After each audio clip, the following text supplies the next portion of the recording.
Not all that glitters is gold. I know. But whenever I dream of Vietnam, I see the sea that surrounds it and the glistening on its surface from what appears to be rays of light's reflection. And here my logic plays deceptive because the glittering golden beams I see is really gold that's being reflected. And whatever treasures lay at the bottom, I may never get to discover.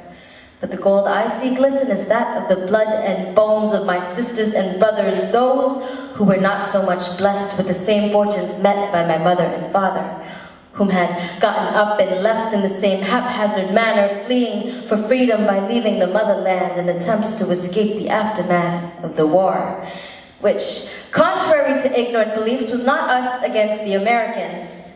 Vietnam was a civil war, or more like a military conflict between the South and the North. Fearing the expansion of the Northern Communists, America sent soldiers down south to help us win. But then the US left, so Saigon fell to Ho Chi Minh on the 30th of April, 1975. Unity wasn't quite the right word to describe the cusp of the divide between the North and the South, because our people were devoured by the hunger for this power. Leaving the country at that time was considered illegal. But despite those consequences, to stay there was lethal. So for countless nights upon nights, it was run to the boats before they see you. Forget everything you were. You are now Vietnamese boat people. And take nothing along with you except the amount of gold you can hold in your anatomy, so you can sell it when you land.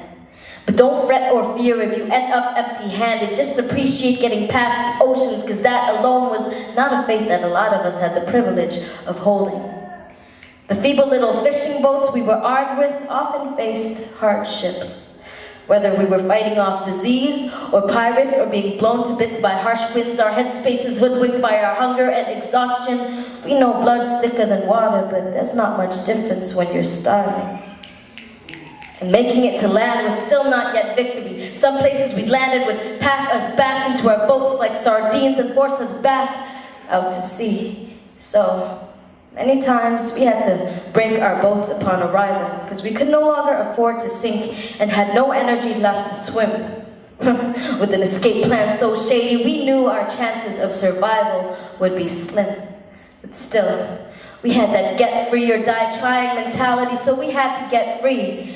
But only half of us succeeded, although no specific amount of countless casualties can be accounted for, because no one knows for sure how many had left. But you can count on this. Though we may have lost our land and half our people, our flags will keep on being raised, much like our children. And it will be through them that our stories and our spirits keep on living.